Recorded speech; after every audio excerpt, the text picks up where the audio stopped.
Hey everybody, it's Becca J. Welcome back to my channel. Today I want to have a little fun. I know, it's like plants. Oh, no, I love this stuff. We're going to repot my, I don't know what that was, my Philodendron Brasil. Look at it. Sometimes Brazil, mostly Brasil. Both are interchangeable, both are the same thing. Brasil is correct. Look, oh my goodness. Do you see that? Where'd she go? Right here. It's a new one. We got something happening here. We have a lot of things happening. But if you look in the center, I let her dry out just a wee bit so that I could repot this better. We got some new growth happening all over. It's like dead in the center. There's nothing happening. Honestly, she had a rough trip. I've had her for about 2 months now, or maybe more or less. I don't know. She arrived on Mother's Day. Oh, look how cute. Didn't. Oh, look at that. And her pot was a mess. I mean, she had a really, really rough shipping time. So I just let her acclimate, do her thing, and I thought, oh, I'll repot her later. I'll mess with her. But then, I don't know. I didn't think about it. And she just kept throwing fits, and I would move her, and I would make sure she was watered. And I think it's just time. I mean, she's got new growth. Yes, she's dirty. But she's not as happy as she could be. And I'm not ready to put her on a pole yet, but we're going to repot her. I want to take a look at the roots. I think if just repotting her, that will just make things happy. Because I just can't seem to, I don't know, I can't seem to get it right. And this is supposed to be super easy. And where I have her, it's the perfect light condition. I water her, except like I said, I let her go a little more dry than usual so that we can repot her today. Easy peasy. But I think that's the issue, is just the upsetting and upsettling from the shipping. Just, she hadn't been able to really set right. So we are going to fix that today. Plus, I mean, look, I don't know, nothing from the bottom, but I just think she needs some space and some better medium. Okay. So while I do this, we might do story time or info time. These plants are listed as low light lovers, but because of their variegation, you want a little more light so that can really just go to town on that. So bright indirect lights, they work well as hanging, so they can trail, or they'll like a nice pole. If you do a moss pole, make sure that if it's wood that is stuck into the medium, I don't know, because it might mold. I do eventually want to do a couple plants on a moss pole, but I need to research it more, because I mean, wood stakes and stuff, when your plants get shipped, some of them arrive to me moldy. So I'm like, how would a wood base for a moss pole actually work? I don't know. Watering these guys isn't too bad. I mean, don't dry them out like a succulent. Don't keep them boggy, soggy like colocasia. You know, they're not. This is just your average watering. Stick your finger in there. Feel if it's needing something. And they'll tell you. They get droopy and sad. Ooh, look at that.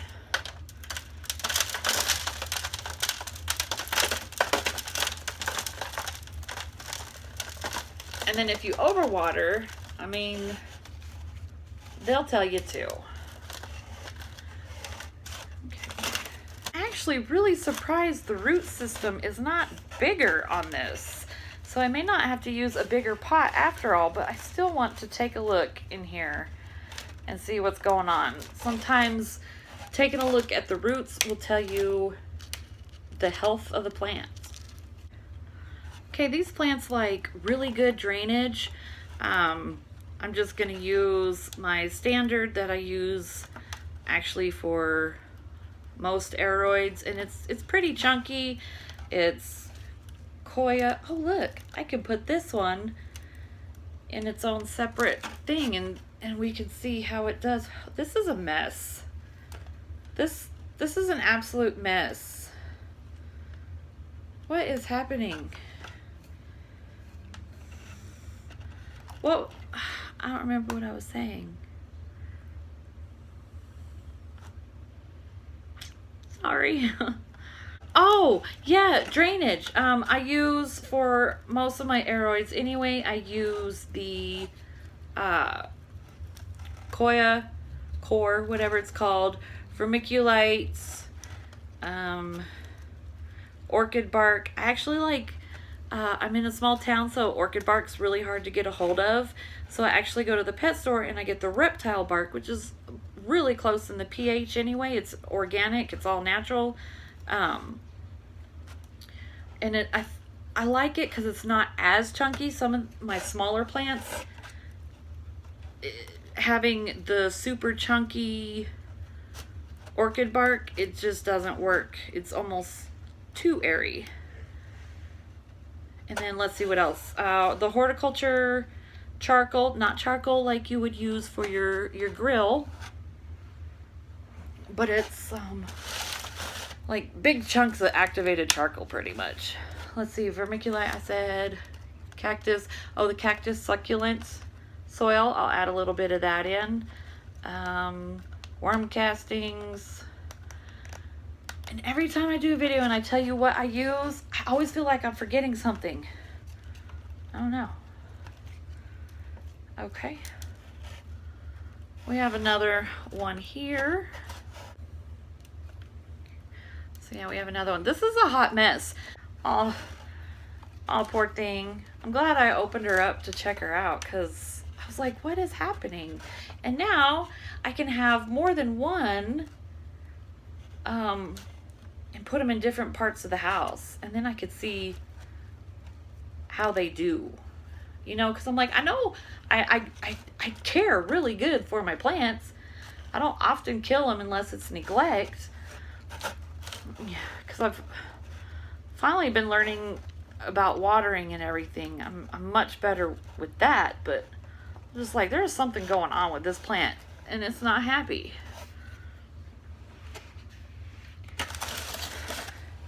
So now I know why. She was just thrown all in here together.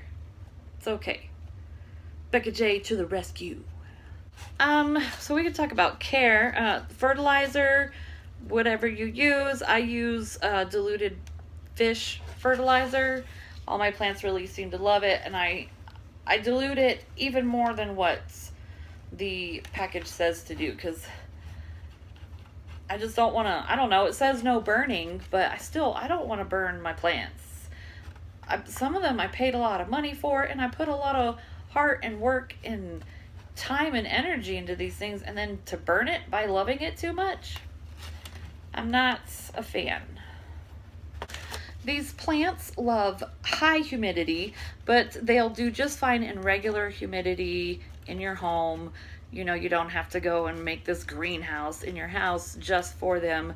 You know, no terrarium or bio environments. It's just, they'll be fine. Yeah, so the potting mix, I mean, it's up to you. I like airy. I like them. I like chunky soils. I like the roots to get the air and oxygen they need to grow big and thick. I like them to have the room to grow because there are those pockets in there. I'd rather water more often than less, I guess you could say. I mean, these go well even in just your all-purpose general potting soil, but then you have to watch your watering because it's more dense, it's thicker, and it will hold that water, and you could just really drown your plants if you're not a seasoned waterer in those. Man, I can't even concentrate because I'm so upset. by this poor plant's condition. Oh, I may make a little pot up for my mom. She loves. I make her love plants. She has like a pothos, not a pothos. She has a. No, maybe it is a pothos, like a.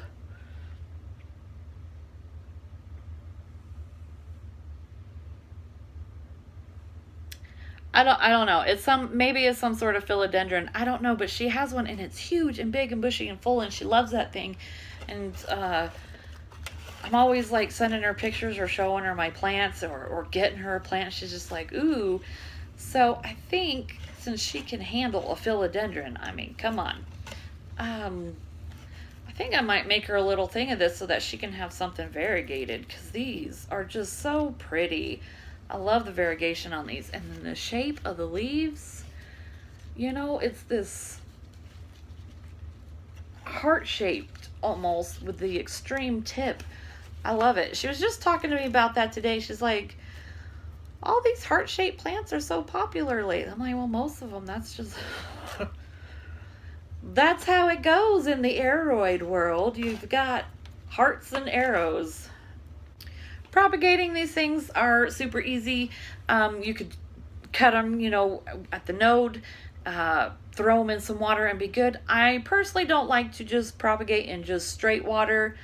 I like dipping them in the root hormone. What is that? Like root growth or root hormone? Anyway, in a root thing to promote the growth, and then put them in the sphagnum moss, and things just, they love that. They love that.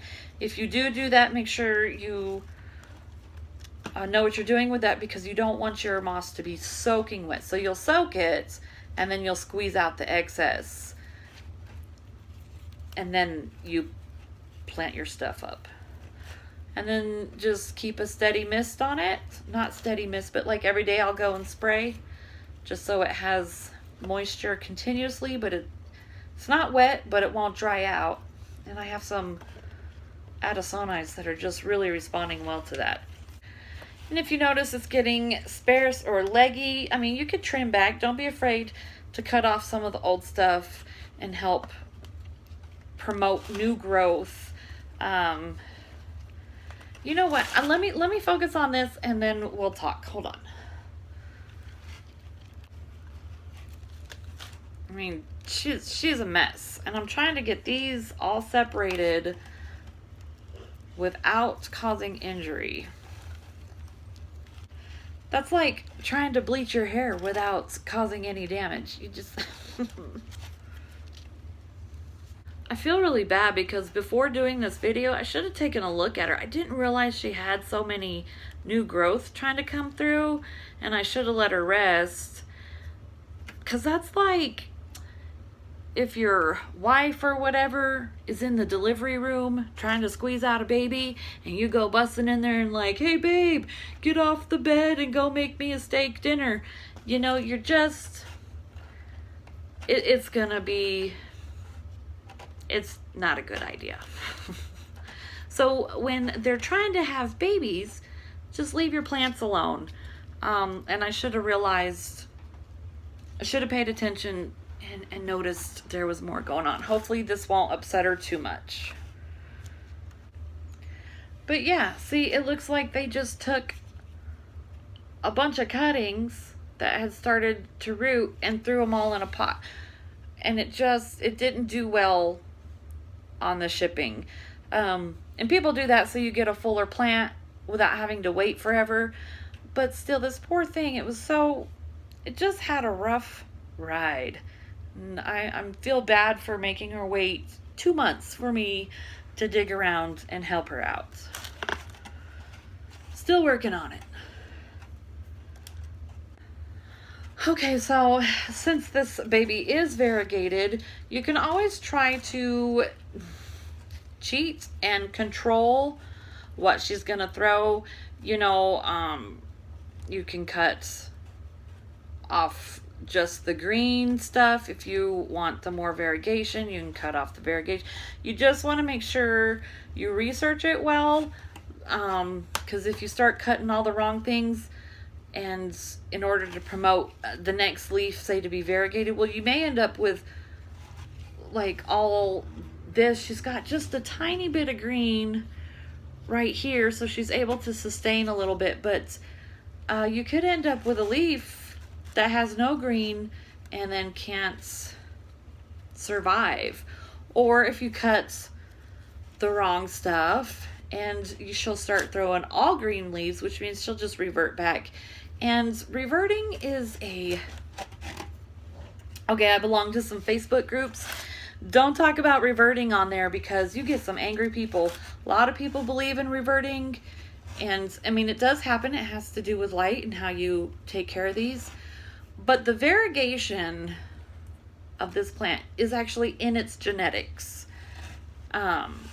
It's like if you're born blonde, and then when you're 20, you're still blonde, okay? But you dye your hair black. It doesn't mean that all your hair will now start to grow out black. Your genetics, it's still blonde. You've just altered it. So, where was I going with this? Oh, reverting.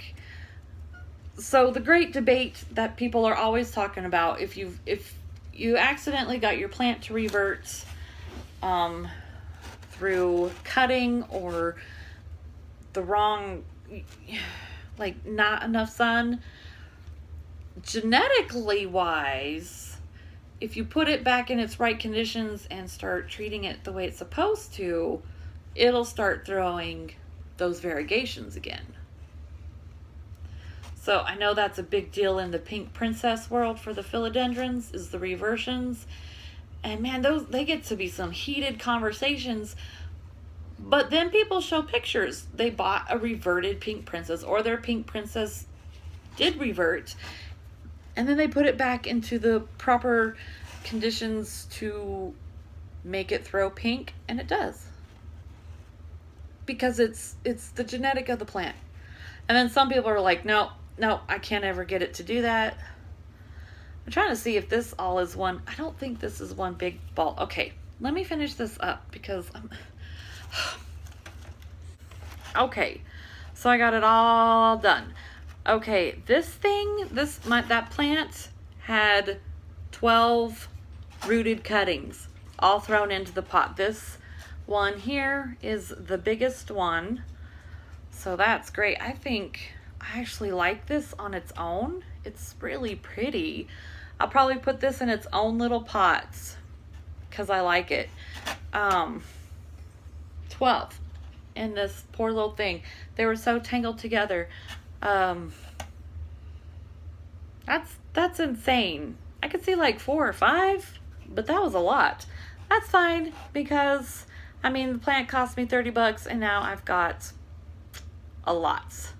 And I can make one for my mom up, and then I can have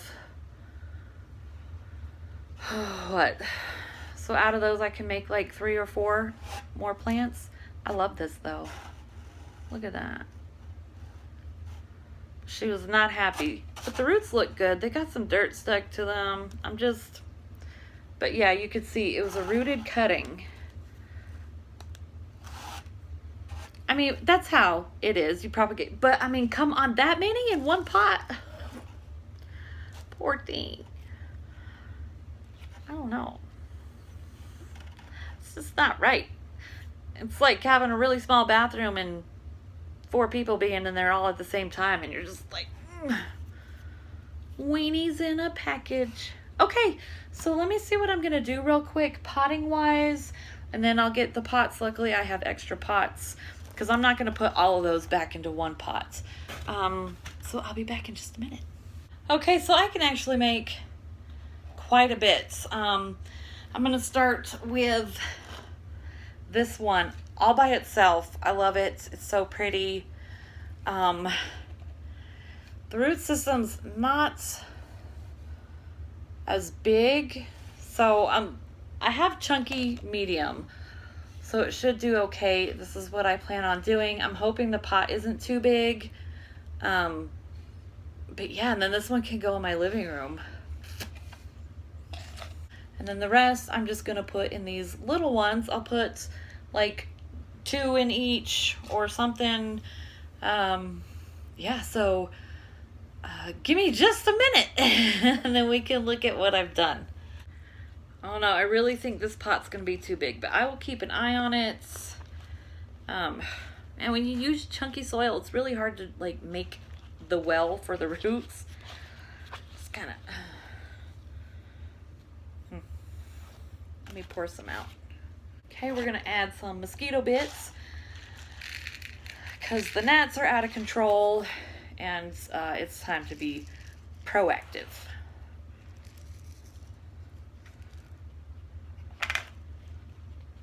Yeah. So there's one. She's just gonna trim off some of the crunchy bits from where the new leaf was coming out. Give her some room to breathe. Let's see the crunchy bit. So I'm not actually pulling out any of the leaves or the stem. I'm just gonna get rid of the crunchy bits. That happens when those happen. I sound so intelligent. Oh, so here we have this one. I'll have to clean up the leaves, but this is super cute. Yes, I put 2 in this one. All right, the next one, it's cute. Aw. Yeah. Yeah. So there we have it, all potted up into 7 pots. Very happy. One of this I'm going to try with a pole. I got one picked out for my mom. Hopefully she likes it. I don't know. I wonder sometimes if she's like, oh, Lord, she's coming over with another plant. I don't know. It's happiness. It's joy. Okay, I think I covered everything. If you have any questions or comments, leave them down below for me. I do enjoy chit chat. So yeah, I'm gonna go water all these and put them up in their new little spots. Happy. Alrighty.